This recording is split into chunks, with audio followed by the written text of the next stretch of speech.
Мошенники, которые могут прийти в дом под видом сотрудника коммунальных служб и путем ловкости рук вынести деньги и ценности. Рекомендации о том, как не попасться на удочку таких уже работников. Мошенники обычно говорят о необходимости срочной замены устаревших приборов учета, иначе грозят штрафами. Истинные работники могут прийти к потребителям, чтобы отключить от электроэнергии при незаконном подключении или для снятия показаний прибора.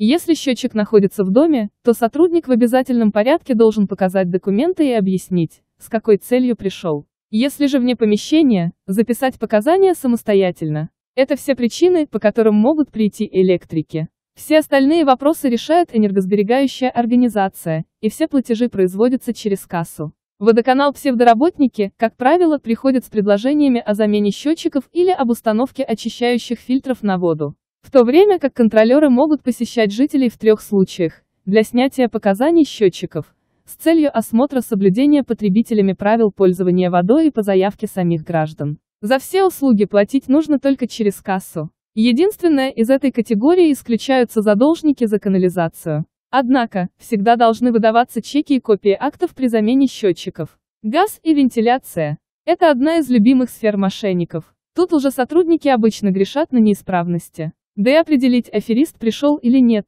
в данном случае сложнее. Сейчас обслуживанием зачастую занимаются частные компании.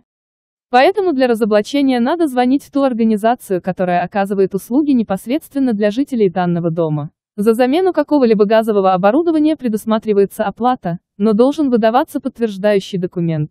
Если же реальные сотрудники пришли с проверкой, у них должен быть акт, с прописанными в нем фамилия, имя, отчество, должностью и другими данными.